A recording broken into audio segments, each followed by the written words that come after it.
Hi friends, അസ്സലാമു അലൈക്കും. Welcome back my channel. എല്ലാവർക്കും എൻ്റെ പുതിയ വീഡിയോയിലോട്ട് സ്വാഗതം. ഇന്നൊരു അടിപൊളി മിൽക്ക് ഷേക്ക് റെസിപ്പിയുമായിട്ടാണ് വന്നിട്ടുള്ളത്. നമുക്ക് പെട്ടെന്ന് റെഡിയാക്കി എടുക്കാൻ പറ്റുന്ന ഒരു മിൽക്ക് ഷേക്കാണ്. അപ്പം ഈ ഒരു മിൽക്ക് ഷേക്ക് എങ്ങനെയാണ് ഈസി ആയിട്ട് റെഡിയാക്കുന്നതെന്ന് നോക്കാം. വീഡിയോയിലോട്ട് പോകാം. അപ്പോൾ മിൽക്ക് ഷേക്ക് റെഡിയാക്കാൻ തുടങ്ങാം. അപ്പോൾ മെയിനായിട്ട് വേണ്ടിയിട്ടുള്ളത് അവിലാണ്. ഞാൻ ഇതേപോലത്തെ വൈറ്റ് കളറിലുള്ള അവിലാണ് എടുത്തിട്ടുള്ളത്. പിന്നെ നമുക്ക് വേണ്ടിയിട്ടുള്ളത് പഴം. ഞാൻ 3 പാളയംകുടം പഴം എടുത്തിട്ടുണ്ട്. പിന്നെ നിങ്ങൾക്ക് ഏത് പഴം വേണമെങ്കിലും യൂസ് ചെയ്യാം. ഞാലിപ്പൂവൻ അല്ലെങ്കിൽ ഏത്തപ്പഴം, റോബസ്റ്റ് ഏത് പഴം വേണമെങ്കിലും യൂസ് ചെയ്യാം. എനിക്കിവിടെ പാളയംകുടവും റോബസ്റ്റ് പഴമാണ് കിട്ടുന്നത്. അപ്പോൾ ഞാനിവിടെ പാളയംകുടം പഴമാണ് എടുത്തിട്ടുള്ളത്. പിന്നെ വേണ്ടിയിട്ടുള്ളത് ഒരു കവർ പാലാണ്. ഞാൻ ഫ്രീസറിൽ വെച്ച് നല്ല തണുപ്പിച്ചെടുത്ത് നല്ല കട്ട പാലാണ് എടുത്തിട്ടുള്ളത്. പിന്നെ നമുക്ക് കുറച്ച് ഇൻഗ്രീഡിയൻസും കൂടെ വേണം. പിന്നെ മധുരത്തിന് പഞ്ചസാര നിങ്ങളുടെ ആവശ്യത്തിനനുസരിച്ച് പഞ്ചസാര യൂസ് ചെയ്യുക. പിന്നെ കുറച്ച് കപ്പലണ്ടി എടുത്തിട്ടുണ്ട്. അത് നമുക്ക് ഇതിൽ ഇടയിൽ കടിക്കാൻ കിട്ടുമ്പോൾ നല്ലൊരു ടേസ്റ്റാണ്. അപ്പം പിന്നെ കുറച്ച് നട്ട്സുകൾ, ടൂട്ടി ഫ്രൂട്ടിയും എടുത്തിട്ടുണ്ട്. പിന്നെ ബൂസ്റ്റ്. ഇത് ഇത്രയാണ് നമുക്ക് വേണ്ടിയിട്ടുള്ളത്. അപ്പോൾ ഇത്രയും സിമ്പിളായിട്ടുള്ള കുറച്ച് സാധനങ്ങൾ മാത്രം വെച്ച് നമുക്ക് എങ്ങനെയാണ് മിൽക്ക് ഷേക്ക് റെഡിയാക്കുന്നത് നോക്കാം. നല്ല ടേസ്റ്റി ആയിട്ടുള്ളൊരു മിൽക്ക് ഷേക്കാണ്. അപ്പോൾ നമുക്ക് എങ്ങനെയാണ് പ്രിപ്പയർ ചെയ്യുന്നതെന്ന് നോക്കാം. ആദ്യം നമുക്ക് ഈ അവിലൊന്ന് റോസ്റ്റ് ചെയ്തെടുക്കണം. നല്ല ക്രിസ്പി ആവുന്നത് വരെ ഒന്ന് റോസ്റ്റ് ചെയ്തെടുക്കണം. നമുക്കൊരു പാൻ ചൂടാക്കാൻ വേണ്ടി അടുപ്പിലോട്ട് വയ്ക്കാം. പാൻ നല്ല രീതിയിലൊന്ന് ചൂടായി വരുമ്പോഴത്തേക്ക് നമ്മൾ എടുത്ത് വെച്ചിട്ടുള്ള അവിൽ ഇതിലോട്ട് ഇട്ട് കൊടുത്തിട്ട് നല്ല രീതിയിൽ ഒരു മീഡിയം ഫ്ലെയിമിലിട്ട് നല്ല ക്രിസ്പി ആവുന്ന വരെ ഒന്ന് റോസ്റ്റ് ചെയ്തെടുക്കാം. ഇപ്പോൾ അവിൽ നല്ല ക്രിസ്പിയായി കിട്ടിയിട്ടുണ്ട്. ഇനി നമുക്ക് ഇത് വേറൊരു പാത്രത്തിലോട്ട് മാറ്റാം. എന്നിട്ട് ഇതേ പാനിൽ തന്നെ നമ്മൾ എടുത്ത് വെച്ചിട്ടുള്ള കപ്പലണ്ടി ഒന്ന് റോസ്റ്റ് ചെയ്തെടുക്കാം. ഇപ്പോൾ കപ്പലണ്ടിയും നല്ല രീതിയിൽ റോസ്റ്റായി കിട്ടിയിട്ടുണ്ട്. ഇനി നമുക്ക് ഇതൊരു വേറൊരു പാത്രത്തിലോട്ട് മാറ്റാം. നമുക്ക് ഈ ഒരു കപ്പലണ്ടിയുടെ തൊലിയെല്ലാം കളഞ്ഞ് ക്ലീൻ ചെയ്തൊന്ന് എടുക്കണം. ഇനി നമുക്ക് അവിലിൻ്റെ ഒരു പകുതി ഭാഗം നമുക്ക് മിക്സിയുടെ ജാറിലോട്ട് ഇട്ട് കൊടുക്കാം. പകുതി ഭാഗം നമുക്ക് ഡെക്കറേറ്റ് ചെയ്യാൻ വേണ്ടി കുറച്ച് മാറ്റി വയ്ക്കാം. നമുക്കത് പകുതി നമ്മൾ ഗ്ലാസ്സിൽ സെർവ് ചെയ്യുന്ന സമയത്ത് ആവശ്യമായിട്ട് വരും. അപ്പം ഇതിൻ്റെ ഒരു പകുതി ഭാഗം നമ്മൾ ഒന്ന് മിക്സിയുടെ ജാറിലിട്ട് കൊടുക്കുക. എന്നിട്ട് ഒന്ന് പൊടിച്ചെടുക്കാം. നല്ല ഫൈനായിട്ട് പൊടിക്കേണ്ട, ഒരു കുറച്ച് ക്രഷ് ചെയ്തെടുക്കുന്ന രീതിയിലൊന്ന് പൊടിച്ചെടുത്തിട്ട് വരാം. ഇപ്പോൾ അവിൽ പൊടിച്ചെടുത്തിട്ടുണ്ട്. ചെറിയ തരിതരിപ്പോടെയാണ് പൊടിച്ചെടുത്തിട്ടുള്ളത്. ഇത്രയും മതിയാകും. ഇനി ഇതിലോട്ട് നമ്മൾ എടുത്തു വെച്ചിട്ടുള്ള പഴം ഒന്ന് അരിഞ്ഞിട്ട് കൊടുക്കാം.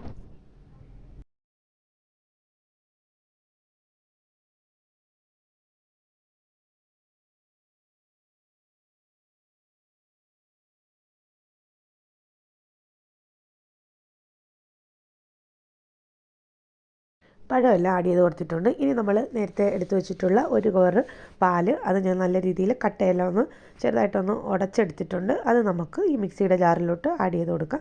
വലിയ കഷ്ണമൊക്കെ ഉണ്ടെങ്കിൽ നമ്മൾ ഇതേപോലെ ഒന്ന് ഈ സ്പൂൺ വെച്ചോ അല്ലെങ്കിൽ കത്തി വെച്ചോ ഒന്ന് ഉടച്ചിട്ട് കൊടുത്തിട്ട് വേണം മിക്സിയുടെ ജാറിലോട്ടൊന്ന് ഇട്ട് കൊടുക്കാൻ. ഞാനിപ്പോൾ കുറച്ചാണ് ഉടച്ചിട്ടുള്ളത്. ഇനി ഒരു സ്പൂൺ വെച്ച് ഇതേപോലെ ഒന്ന് കുറച്ചും കൂടെ ഒന്ന് കട്ടകളൊന്ന് ഉടച്ചു കൊടുക്കുകയാണ്.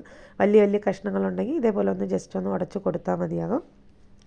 ഇനി നമുക്കിതിലോട്ട് മധുരത്തിന് ആവശ്യമായിട്ടുള്ള പഞ്ചസാര ആഡ് ചെയ്ത് കൊടുക്കാം.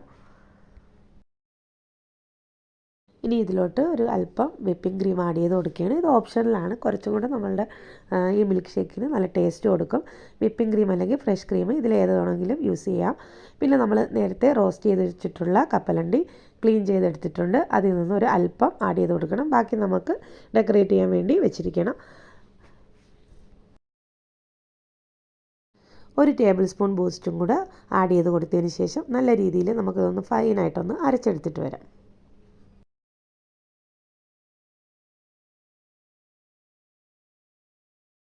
ഇപ്പം നമ്മളുടെ ജ്യൂസ് റെഡി ആയിട്ടുണ്ട്. നല്ല രീതിയിൽ ഫൈനായിട്ട് അരച്ചെടുത്തിട്ടുണ്ട്. ഇനി നമുക്കിത് സർവിങ് ഗ്ലാസ്സിലോട്ട് ഒന്ന് സെറ്റ് ചെയ്തെടുക്കാം. എങ്ങനെയാണ് നമുക്ക് അവിൽ മിൽക്ക് ഷേക്ക് സെറ്റ് ചെയ്യുന്നതെന്ന് നോക്കാം. ആദ്യം ഞാൻ ഇതേപോലെ 2 ഗ്ലാസ് എടുത്തിട്ടുണ്ട്. ഇതിലോട്ട് നമ്മൾ ആദ്യം കുറച്ച് റോസ്റ്റ് ചെയ്ത അവിൽ മാറ്റി വെച്ചിട്ടുണ്ടായിരുന്നു.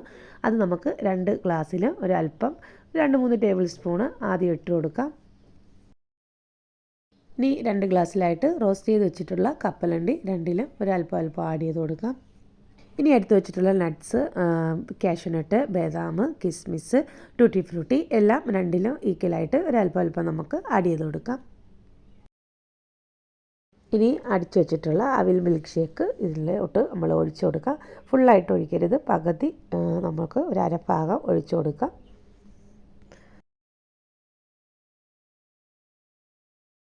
ഇനി ഇതിലോട്ട് വീണ്ടും നമ്മൾ ആദ്യം ഇട്ട് കൊടുത്തതുപോലെ തന്നെ വീണ്ടും അവിലും 2 ഗ്ലാസ്സിൽ അവിലും കപ്പലണ്ടിയും നട്ട്സും എല്ലാം ഇതേപോലെ നമ്മൾ ആദ്യം ഇട്ട് കൊടുത്തതുപോലെ റിപ്പീറ്റ് ചെയ്ത് വീണ്ടും ഇതിൻ്റെ സെക്കൻഡ് ലെയറായിട്ട് നമുക്ക് ഇട്ട് കൊടുക്കാം.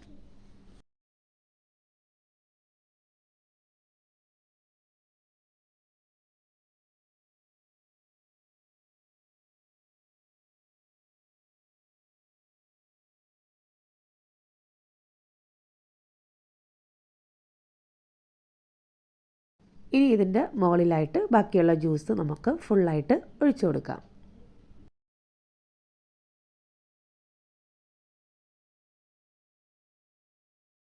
ഇനി ഇതിൻ്റെ മുകളിലായിട്ട് നമ്മൾ വീണ്ടും നട്ട്സുകൾ ആഡ് ചെയ്ത് കൊടുക്കുക. കൂടുതലായിട്ട് കപ്പലണ്ടിയാണ് അപ്പോൾ ആഡ് ചെയ്ത് കൊടുക്കേണ്ടുള്ളത്. കപ്പലണ്ടിയും പിന്നെ കുറച്ച് അവലും ടൂട്ടി ഫ്രൂട്ടിയും നട്ട്സും എല്ലാം നമ്മൾ ഇതേപോലെ ആഡ് ചെയ്ത് കൊടുക്കുക. പിന്നെ ലാസ്റ്റായിട്ട് ഇതിൻ്റെ മുകളിൽ ഒരല്പം ബൂസ്റ്റും കൂടെ ഒന്ന് സ്പ്രെഡ് ചെയ്ത് കൊടുക്കുക. ഇത്രയേ ഉള്ളൂ, നമ്മളെ ടേസ്റ്റി ആയിട്ടുള്ള അവിൽ മിൽക്ക് ഷേക്ക് ഇവിടെ റെഡി ആയിട്ടുണ്ട്. നല്ല അടിപൊളി ടേസ്റ്റാണ്. ഇടയ്ക്ക് കഴിക്കാനും കപ്പലണ്ടിയും ആ ക്രഞ്ചി ആയിട്ടുള്ള അവിലും കൂടെ കഴിക്കാനൂടെ കിട്ടുമ്പോൾ നല്ല അടിപൊളി ടേസ്റ്റാണ്. അപ്പോൾ ഈ ചൂടത്ത് നിങ്ങൾ തീർച്ചയായിട്ടും ട്രൈ ചെയ്ത് നോക്കണം. ഇപ്പം നോമ്പ് വരുന്ന സമയത്ത് നമുക്ക് ഈ ഒരു ഡ്രിങ്ക് റെഡിയാക്കിയാൽ നമുക്ക് നല്ല രീതിയിൽ ക്ഷീണം മാറാനും ദാഹവും വിശപ്പും എല്ലാം ക്ഷീണം മാറാനും ഒക്കെ നല്ല അടിപൊളി ഒരു ടേസ്റ്റി ആയിട്ടുള്ളൊരു മിൽക്ക് ഷേക്കാണ്. നിങ്ങൾ തീർച്ചയായിട്ടും ട്രൈ ചെയ്ത് നോക്കുമെന്ന് വിചാരിക്കുന്നു. അപ്പോൾ എൻ്റെ വീഡിയോ ആദ്യമായിട്ടാണ് കാണുന്നതെങ്കിൽ ലൈക്കും സബ്സ്ക്രൈബും അതിനടുത്തുള്ള കുഞ്ഞു ബെൽ ബട്ടണും ക്ലിക്ക് ചെയ്യാൻ മറക്കരുത്.